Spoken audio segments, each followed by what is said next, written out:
প্রতিদিন ঝগড়া ছাড়া আমাদের সংসারে কিছুই নেই। আমি আর পারছি না। তুমি সবসময় আমার দোষ ত্রুটি খোঁজো, তুমি আমাকে বুঝতে চাও না। আমাকে একটা সিদ্ধান্ত নিতেই হবে, এভাবে আর চলতে দেওয়া যায় না। তুমি আমার অনেক ভালো বন্ধু, তাই তোমার কাছে এসেছি ভালো পরামর্শ নিতে। কি হয়েছে তোমার? আমাকে সবকিছু খুলে বলো। আমি আর সহ্য করতে পারছি না, ভাবছি তাকে ডিভোর্স দেব, আবার নতুন করে ঘর সংসার শুরু করব। তুমি বলো আমি কি করব? শান্তভাবে শোনো, ডিভোর্স দিলে কি তুমি নিশ্চিত যে তোমার পরের স্বামী ভালো হবে?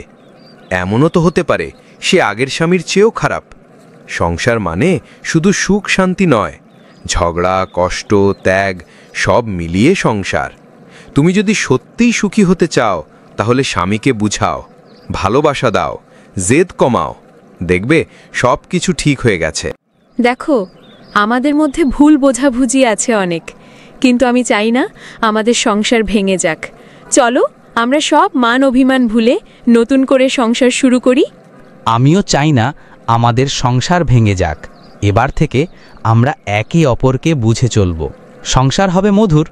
এবার ঘরে চলো, অনেক দিনের বাকি কাজ সেরে ফেলি।